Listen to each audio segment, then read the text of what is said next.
Hey, how's it going? AJ K6LR here, walking you through our deployment coming up for Valley Ops 444275 in the Boise area.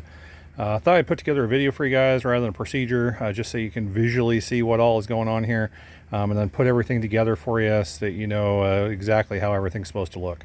So first off, you're going to have a rack that's on wheels right now. You're going to want to remove those wheels and then place that rack, which is just a little short 30-inch rack, on top of the existing cabinet that's inside that stairwell that the existing MTR2000 repeater is on. That is getting it returned, and we're doing this upgrade to the MTR2000, which is a full solid state repeater.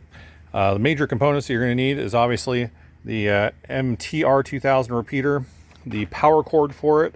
This is actually a 20 amp plug, so it's got that notch in there. It's not a standard computer ISO plug, so it is specific to this repeater. We've got a number of N-to-N jumpers.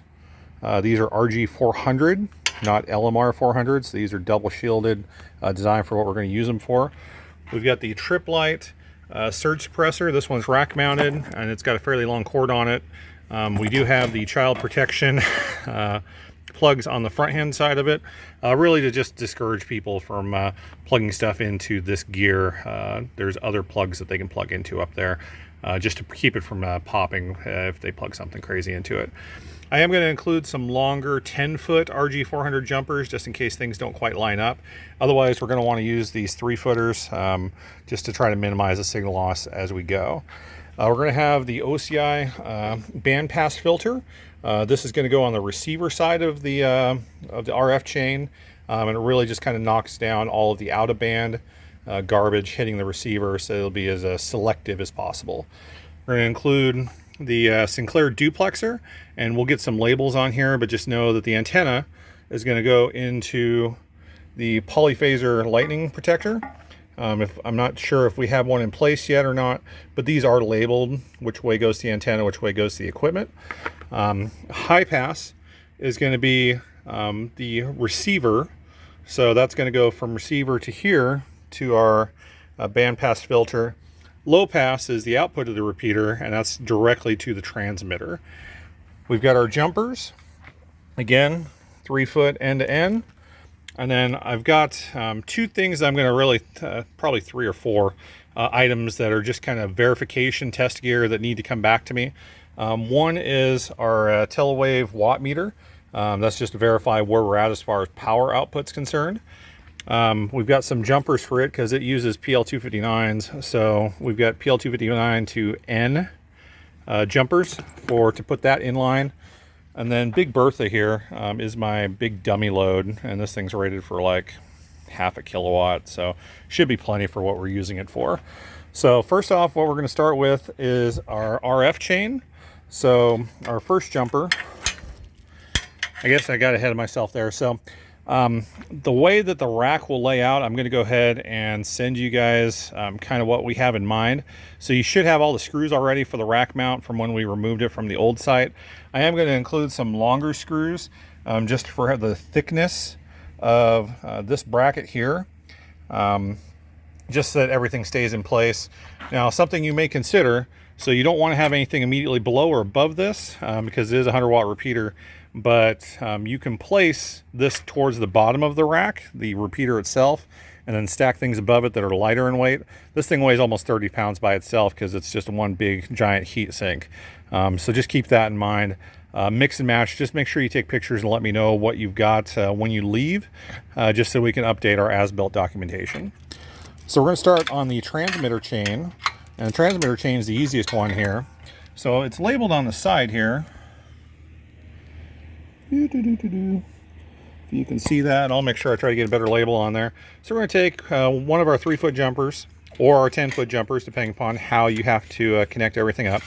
We're going to get that as finger tight as we possibly can get it, because we don't want any ingress or egress getting into the chain.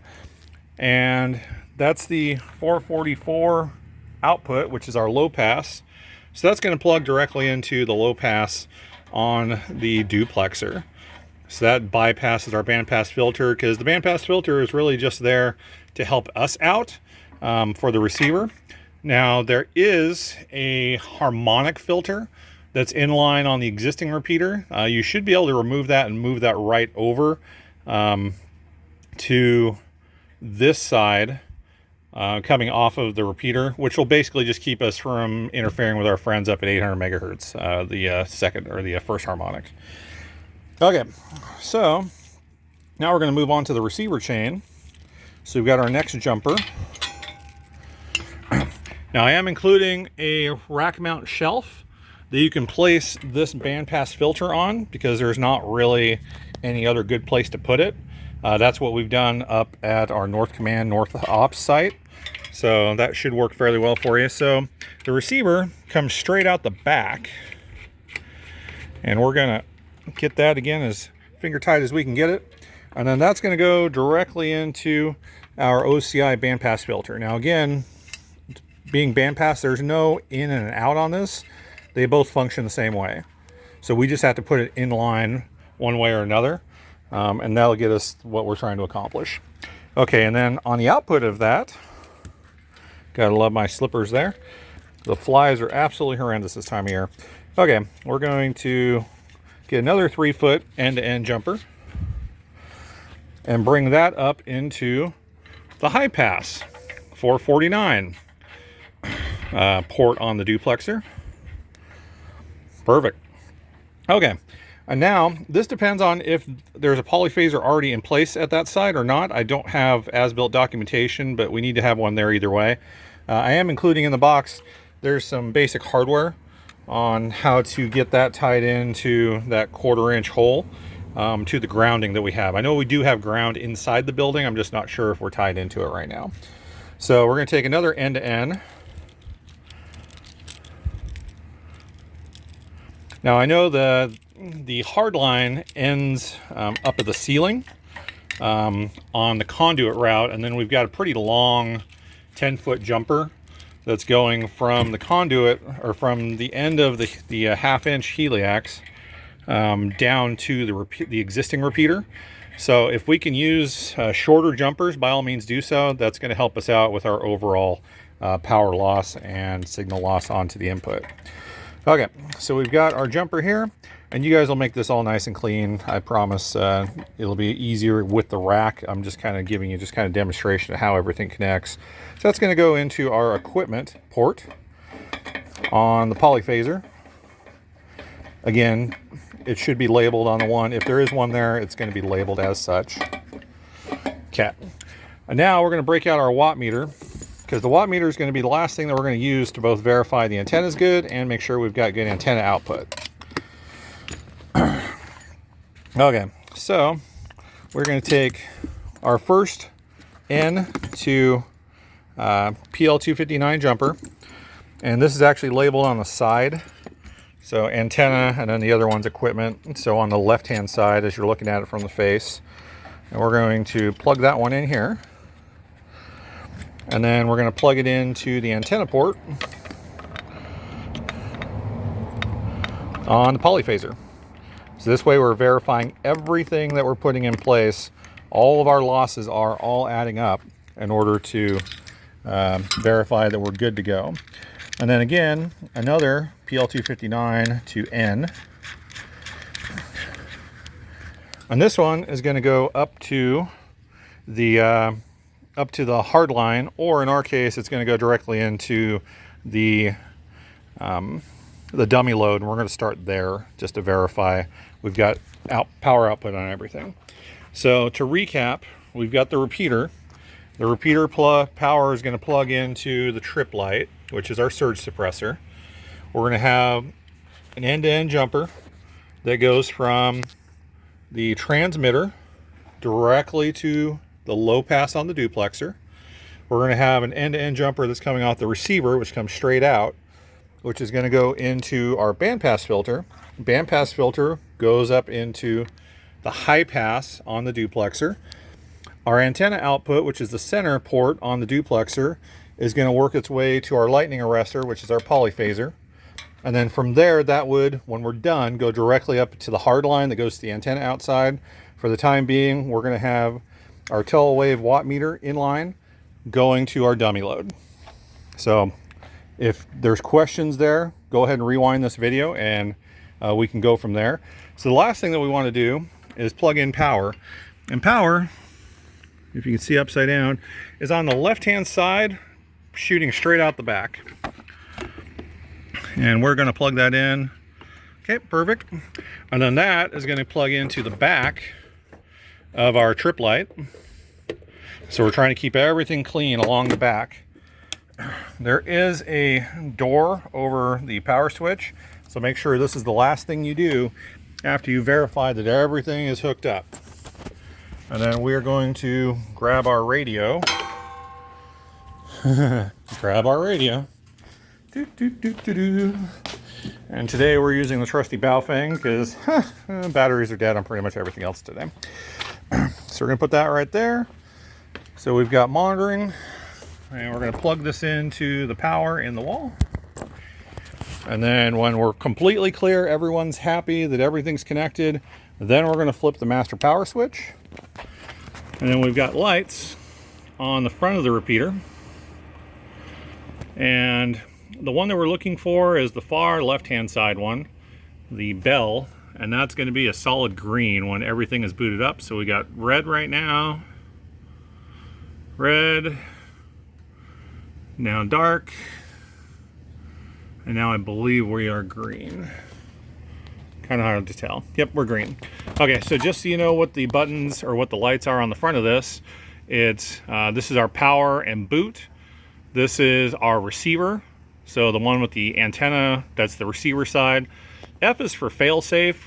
These are typically used in the past in trunking, and we're not using it as a trunking repeater, at least not yet. So that light will likely never light up during normal operation. And then the lightning bolt is just a straight transmit light. Okay, so let's give it a shot and see where we're at. K6LR testing 1, 2, 3, 4. Okay, and then perfect. And now it's IDing in Morse code. We do have, if you have PL decode turned on, which I do on this radio right now, you're not going to hear anything because it mutes the tone on the receive side. So we're going to turn that off on the radio, turn the repeater off, turn it back on. The fans will briefly turn on. They'll spin up as part of a startup test, and there are fans on both sides of this thing. Gotta wait for, we're still red on our boot light. Okay, now we're green. K6LR testing 1, 2, 3, 4. You can hear me in the background on my monitoring radio.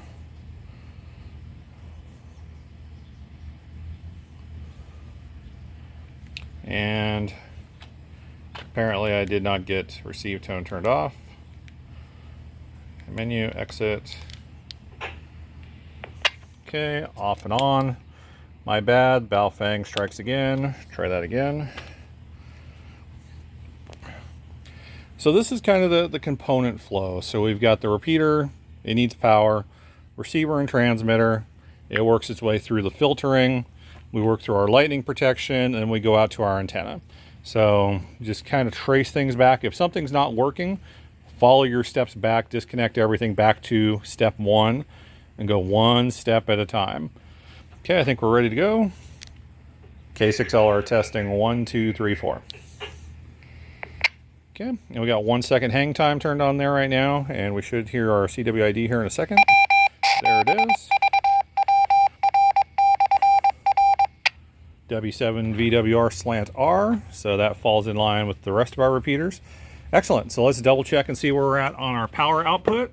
This is set for 100 watts. And we are set to reverse. I'm like, where's the power? Okay, so 150 watt scale. So we want it at 150, and we want it forward to monitor our power output. So we're looking at this scale right here. And we are at, looks like about 52 to 55 watts. So through the amount of filtering that we've got, that sounds about right. And then we'll look at the reverse side, which you'll want to do to verify our antenna is still good and intact, and the needle doesn't even move, so we have a perfect match there.